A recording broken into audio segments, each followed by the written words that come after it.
గుర్తు చేయటం ద్వారా బీజేపీ ఆపరేషన్స్ అనేవి ఇప్పుడు కర్ణాటకలోనో బహుశా గోవాలోనో స్టార్ట్ అయితే అది మహారాష్ట్ర మధ్యప్రదేశ్ మీదుగా మళ్ళీ తిరిగి హిమాచల్ ప్రదేశ్కి వచ్చింది. హిమాచల్ ప్రదేశ్ నుంచి ఏమన్నా తెలంగాణకు వచ్చే అవకాశం ఉందా?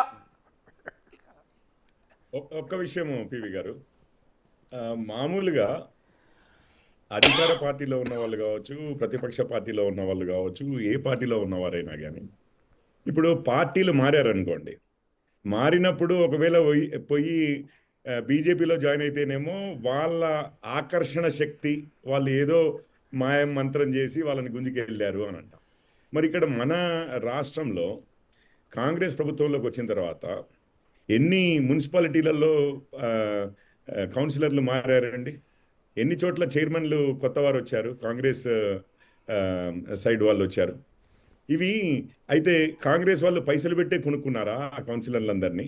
అక్కడ ఉన్న కౌన్సిలర్లే కావచ్చు, లోకల్ లీడర్సే కావచ్చు, వాళ్ళు కేవలం పైసల కమ్ముడు. అంటే ఇప్పుడు ఈరోజు కాంగ్రెస్లో ఉన్నవారే ఫర్ ఎగ్జాంపుల్ ఇప్పుడు పైసలు ఆకర్షణ చూపించి ఎవరైనా పడేయాలి అని అంటే ఏదో ఒక విధంగా పడేయాలి కదా. కొంతమంది ఎమ్మెల్యేలను అయితే తీసుకుని పోవాలి కదా ఇంకో పార్టీలకి. ఇంతకీ ఎవరున్నారు? ఒక లిస్ట్ తయారు చేసుకోమని చెప్పండి. ఎవరి మీద అనుమానం ఉంది శ్రీనివాస్ గారికి ఒకసారి చెప్పమని చెప్పండి. ఏ 10 మందో 20 మందో ఆల్రెడీ వారికి అనుమానాలు ఉన్నట్టున్నాయి. మరి రేవంత్ గారు అంటే డబ్బులు అది కాదండి. ఇప్పుడు డబ్బులు ఎందుకంటే ఎందుకని అంటున్నాను అంటే మధ్యలో మమ్మల్ని గుంజుతున్నారు, మధ్యలో మమ్మల్ని గుంజుతున్నారు. ఏమంటే 5 సంవత్సరాలు ఈ ప్రభుత్వం ఉండాలని కోరుకుంటున్నాము. మీరు వాడుకొట్టుకుంటాం, మీరు మమ్మల్ని అంటారు. అరే అటు కేసీఆర్ అన్నాడు, కేటీఆర్ వాళ్ళ గురించి మాట్లాడు.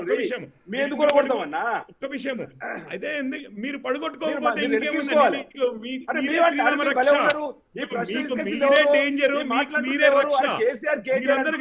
ఎవరు పడగొట్టగలుగుతారు? ఎందుకు భయం మీకు? అరే మాకేది భయము? మాకు భయం లేదు. వాళ్ళకి భయపడతాం, మీకు భయపడతామా?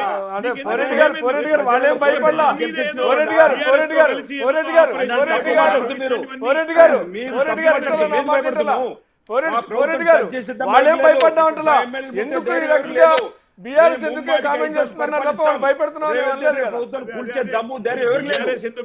కాబట్టి బీఆర్ఎస్ ఆలోచనకి బీజేపీ సహకరిస్తున్నా అని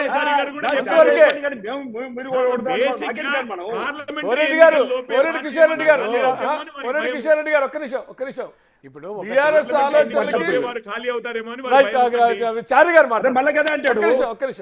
బీఆర్ఎస్ పార్టీ కదా అంటున్నది, మేము అంటలేం కదా. BRS party right. ఒక్క నిమిషం చారి గారు ఒక్క నిమిషం లేదా మీరు అన్నారు తప్ప. వన్ మినిట్ చారిగా మహబూబ్ నగర్లో కూడా గౌరవ ముఖ్యమంత్రి రేవంత్ రెడ్డి గారు ఒక మాట అన్నారు.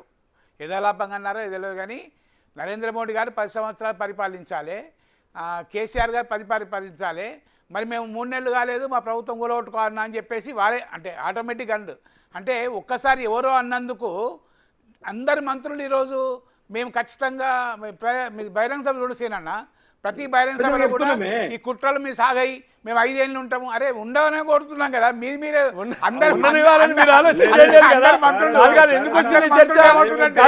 వేణుగోపాల్